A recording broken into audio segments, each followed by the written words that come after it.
आज छत्रपति शिवाजी महाराज की जयंती है।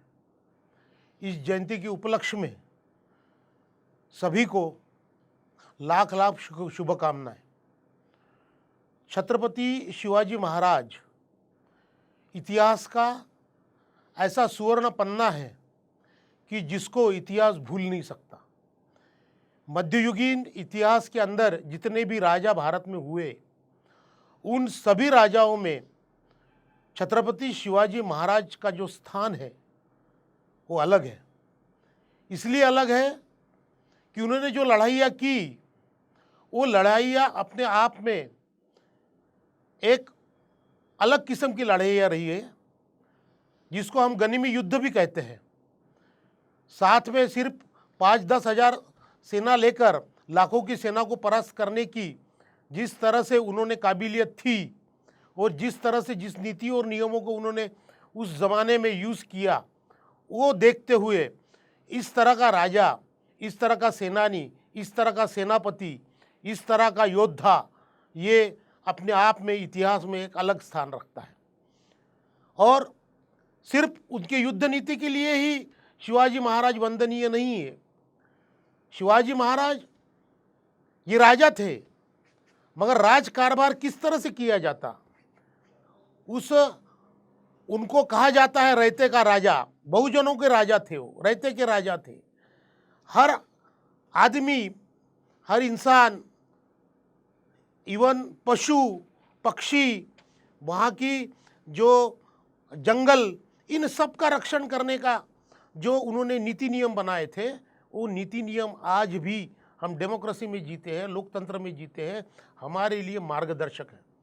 साथियों, ये जो शिवाजी महाराज की जो नीतियाँ थी, वो नीतियाँ इस तरह की थी कि जिन नीतियों ने इस देश को कंगाल किया था, जिन धर्मशास्त्र के नीतियों ने इस समाज को विकलांग किया था, जिस धर्मशास्त्र के नीतियों ने इस देश की अर्थव्यवस्था को ध्वस्त किया था, उन सारी धर्मशास्त्र की चीज़ों को शिवाजी महाराज ने अपने पूरे ज़िंदगी में नकारा है।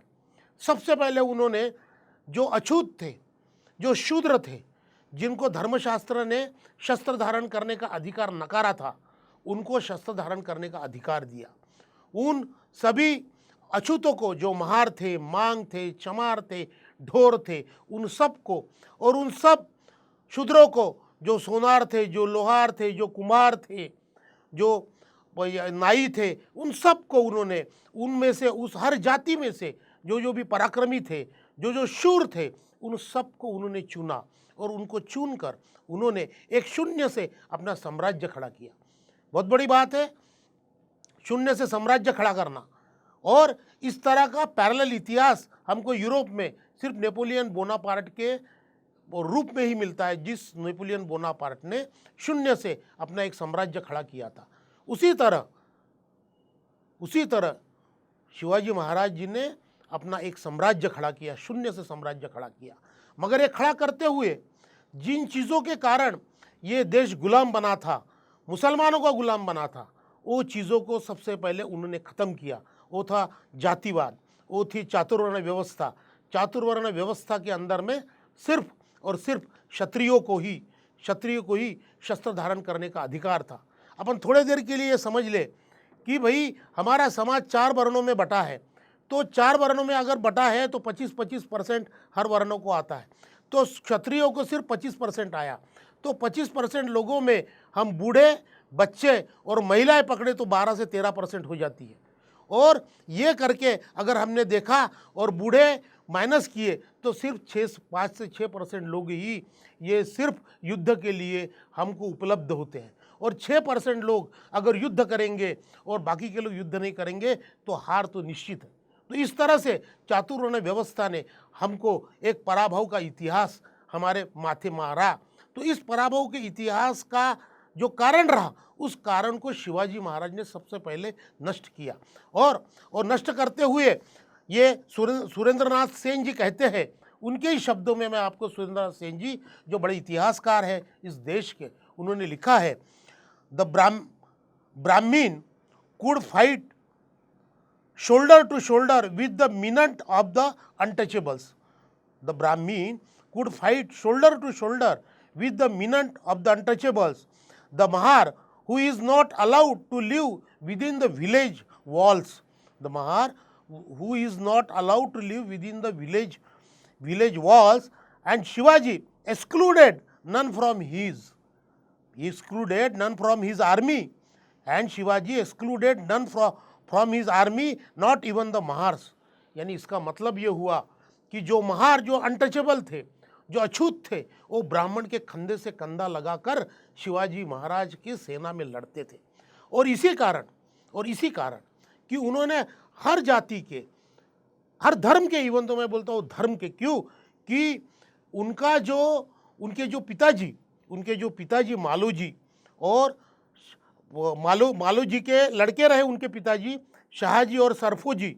तो ये जब पैदा हुए तो मालू जी को ऐसी लगा कि जो नगर का पीर है, इस पीर की उनके ऊपर कृपा हुई, इसलिए शाहजी पैदा हुए। तो इस तरह का ये भोसले घराना जो है, ये भोसले घराना इस तरह से किसी भी तरह से मुसलमान और हिंदू में भेद नहीं करता था। और यहाँ तक के कि जो शिवाजी महाराज के जो नूर खान बेग जो थे, ये नूर खान बेग 1657 में महाराज के सैन्य के प्रमुख रहे। और यहाँ तक के सिद्दी हलाल जो था, वो भी एक पराक्रमी सरदार उनके साथ था। दरिया सारंग मुसलमान इमरान खान, ये उनके पूरे के पूरे आरमार का प्रमुख रहा है। तो इस तरह से ये शिवाजी महाराज की जो दृष्टि थी, वो सभी जाति को लेकर, सभी धर्म को लेकर चलने वाली दृष्टि थी। और सबसे बड़ी बात यह है कि जहाँ तक शिवाजी महाराज के जो पुरखे थे, वो पुरखों की अगर हम देखें तो उनका इतिहास अगर हम देखें तो उनके जो पुरखे थे सज्जन सिंह, वो 1320 में महाराष्ट्र में आए थे, दक्षिण में आए थे।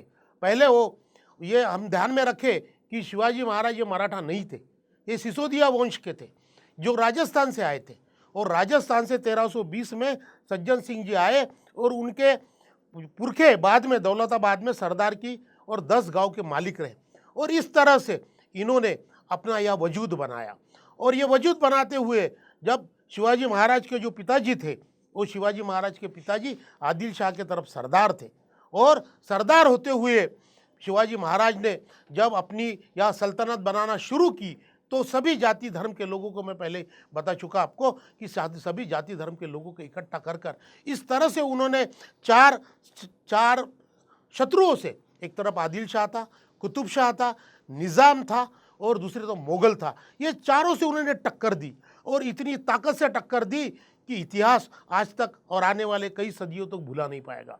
तो इस तरह का ये एक दृष्टि, जिसको दूरदृष्टि थी जिस राजा को एक पराक्रम था, बलशाली था, मुत्सद्दी था, इतना ही नहीं तो एक मानवता भरा, एक उनके दिल में एक समता भरा जो एक उनका दिल था, उस समता भरे दिल ने इस देश के जातिवाद को ध्वस्त करने का काम उस वक्त उन्होंने किया। मैं आपको एक उदाहरण देता हूँ कि अफजल खान जो था, अफजल खान जो आदिल शाह का सरदार था, बहुत बड़ी फौज लेकर जब शिवाजी महाराज पर चल कर आया और जब प्रतापगढ़ के नीचे में उन्होंने मजबूर किया उसको आने के लिए, उसके लिए बहुत सारा उन्होंने डिप्लोमेसी यूज़ की। और आने के बाद में उनके साथ में जब ये लोग आए तो उन्होंने इस तरह से उसको मजबूर किया कि वो अपने साथ में सिर्फ 2 लोग लेकर आए और वो पालकी में आए। और उनके साथ में जो 2 लोग थे तो उसमें से कृष्णाजी भास्कर कुलकर्णी था, वो अफजल खान के साथ आया था। और ये कृष्णाजी भास्कर कुलकर्णी उसका दूत हुआ करता था अफजल खान का। और उसके साथ में कृष्णाजी भास्कर कुलकर्णी और सैयद बंडा, ये 2 लोग आए थे। और शिवाजी महाराज ने अपने साथ में 2 महारों को लेके गए थे। शिवाजी महाराज, ये हम बड़े गर्व से कहते हैं। और 2 महारों का नाम था जीवा महार और जीव महार, जीवा महार और संभाजी कावजी महार। तो ये संभाजी कावजी और जीवा महार, ये दोनों को लेके गए थे। जीवा महार जो है वो जीवा महार का 13वें वंशज आज भी आपको प्रतापगढ़ के नीचे मिलेंगे। उनका सरनेम सकपाल है। और वो सकपाल जो थे तो वो सकपाल ये महार थे। हमारे यहाँ कहावत है, होता जीवा म्हणून वासला शिवा। तो ये जो कहावत है, जीवा ने, जो महार था, उस जीवा ने सैयद बंडा जब शिवाजी महाराज पे टूट पड़ा तो उसका हाथ उसके पट्टे के साथ काट डाला और उसको ख़त्म किया। और दूसरा संभाजी कावजी जो था, संभाजी कावजी ये महार था। इस संभाजी कावजी जब शिवाजी महाराज ने अफजल खान के पेट में अपने बाग नग डाले, अपनी औजार डाला, उसकी अतड़ियाँ निकली तो वो चिल्लाया। चिल्लाने के बाद में उसने अतड़ियाँ बांधी और पालकी से भाग रहा था। तब ये संभाजी कावजी ने वो जो उसकी कहार थे, उस कहार के पाँव छाटे और नीचे में उसको उसकी मुंडी उड़ाई अफजल खान की। तो इस तरह से ये दो महारों ने शिवाजी महाराज को सबसे बड़ा फतेह मिला कर दिया। और मैं आपको बताऊं कि रायगढ़ जो है, रायगढ़ ये महाराज की राजधानी रही है। और ये रायगढ़ का जो किलेदार है, ये रायगढ़ का किलेदार ये रायनाक महार है।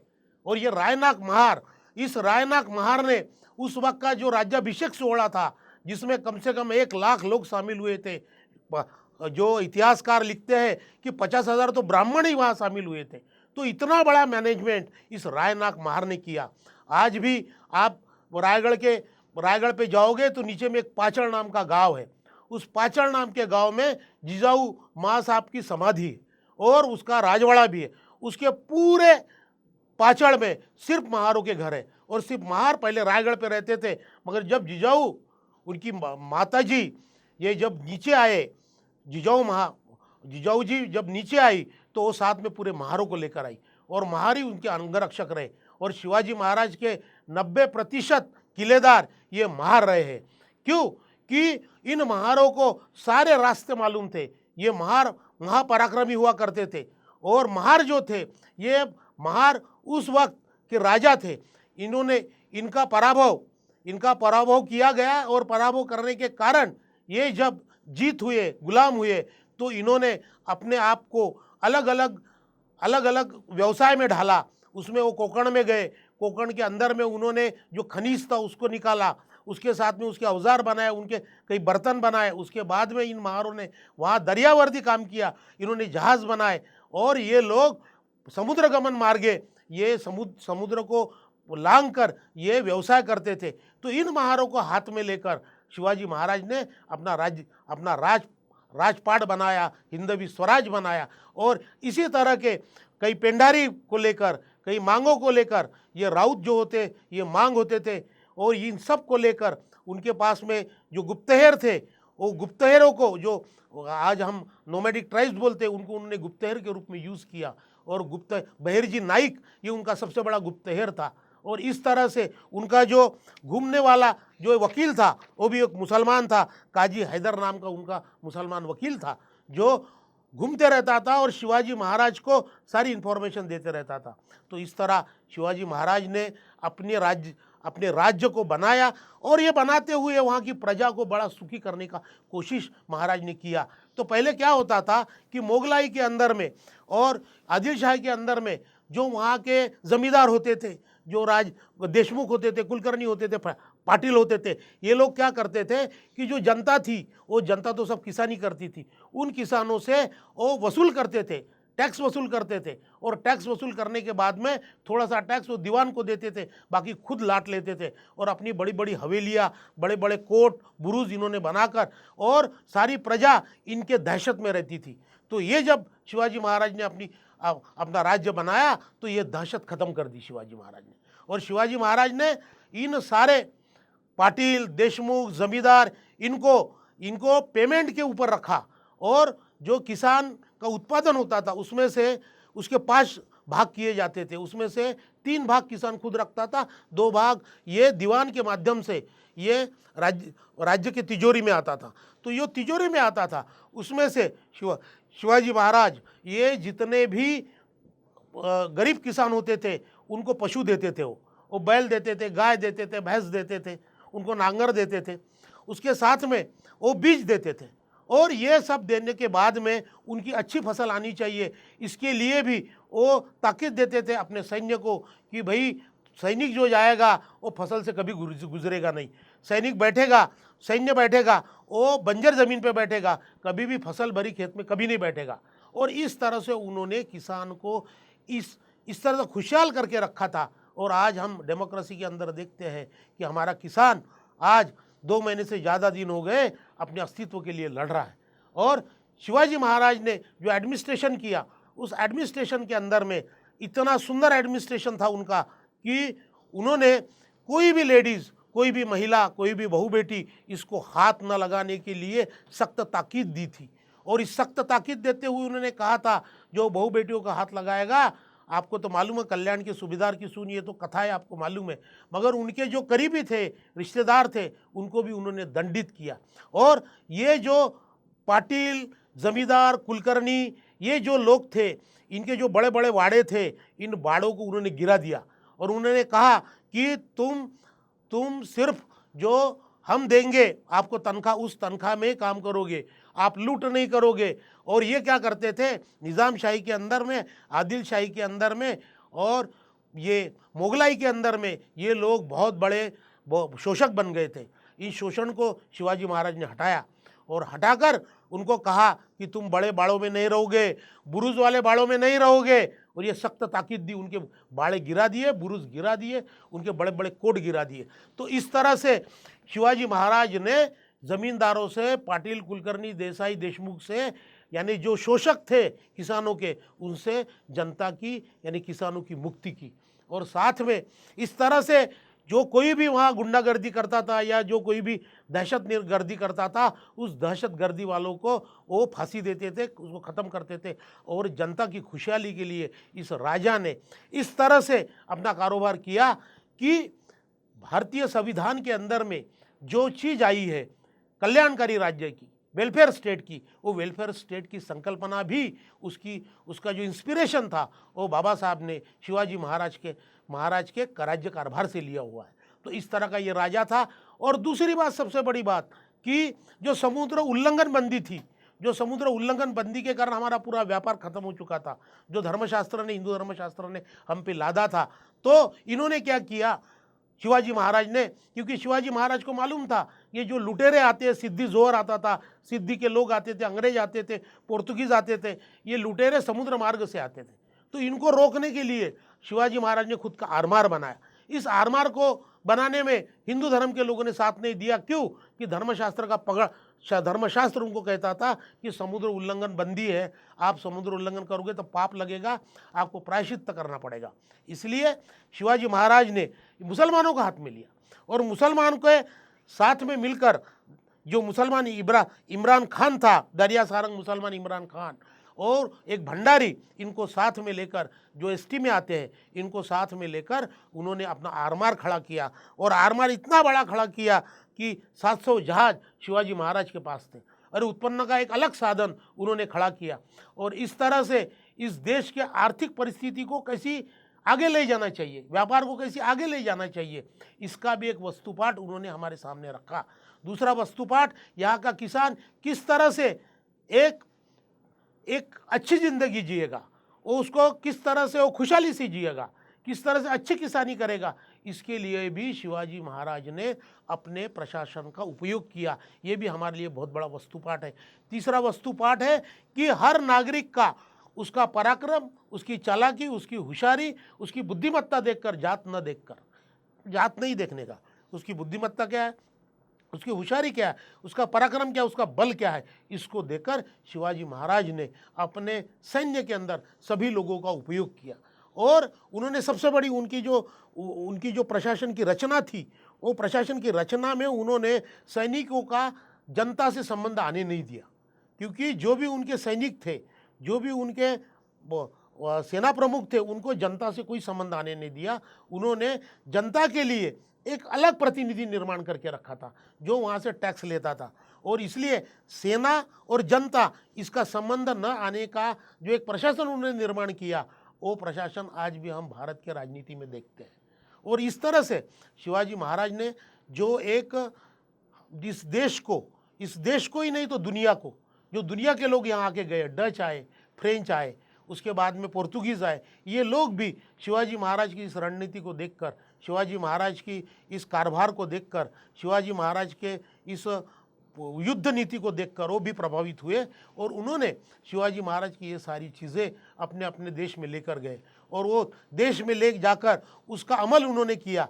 तो जहाँ तक डेमोक्रेसी का सवाल है, डेमोक्रेसी जैसी हम बोलते हैं कि इवॉल्व हुई, डेमोक्रेसी तो इंडिया में थी, बुद्ध के काल में थी, मगर फ्रेंच राज्य क्रांति के अंदर में इधर उधर जो इवॉल्व हुई, तो उसमें भी कुछ कल्याणकारी राज्य की जो संकल्पना आई वो शायद शिवाजी महाराज से प्रेरित होकर ही गई है, ऐसी हमको बोलने में कोई ये अवरोध नहीं होना चाहिए। और इस तरह से शिवाजी महाराज ने हमारे लिए जो एक करके रखा है, तो हम तो ये कहते हैं कि शिवाजी महाराज ने जो किया, जो आज के राज्यकर्ताओं ने किए, तो ये राज्यकर्ता भी उसी तरह से याद किए जाएंगे जिस तरह से शिवाजी महाराज याद किए जाते। मगर ये राज्यकर्ता मुट्ठी भर लोगों के लिए राज करते हैं, ये अपने भाई भतीजे के लिए राज करते हैं, ये अपने जात के लिए राज करते हैं, ये मुट्ठी भर कुछ पूंजीपतियों के लिए राज करते हैं। ये सामान्य जनता के लिए अगर राज की इन्होंने जो कल्याणकारी राज्य की संकल्पना है जो शिवाजी महाराज ने अपने शासन प्रशासन काल में पूरी तरह से लाए, उस पूरी तरह से लाए हुए शासन प्रशासन काल की इस कल्याणकारी राज्य की संकल्पना अगर इन्होंने ईमानदारी से, ईमान इतबार संविधान का पूरा उपयोग करके अगर लागू किए, तो ये देश एक बहुत सुंदर देश बन सकता है। और शिवाजी महाराज ने हर जाति को यूज़ किया, उसके जो भी एलिजिबिलिटी थी, उसकी जो कुछ भी उसका कौशल्य था उसके साथ यूज़ किया। जैसे देखो कि जैसे एक किला होता था, तो किले का जो सैन्य का प्रमुख वो मराठा बनाते थे, उसके लिए जो खर्चा लगता था वो खर्चा करने का जो है वो खर्चा करने का कायस्थ को देते थे, और वो खर्चा लिख कर रखने का काम ब्राह्मण को देते थे, यानी किसी के हाथ में वो पूरी शक्ति नहीं देते थे। और ये किले की जो तटबंदियाँ थी, वो सारी तटबंदियों का देखरेख करना, उसका संरक्षण करने का काम वो महारों को देते थे। तो इस तरह शिवाजी महाराज ने पूरी तरह से इस व्यवस्था को एक मानवीय व्यवस्था, एक समता भरी व्यवस्था, एक कल्याणकारी व्यवस्था बनाने की कोशिश करके एक इस तरह का पन्ना इस देश के, जो दुनिया के इतिहास में लिखा, जिसको हम क्या आने वाली कई सदियां भुला नहीं पाएंगे। शिवाजी महाराज को फिर से मैं अपना क्रांतिकारी नीला सलाम करता हूँ, रुकता हूँ। जय।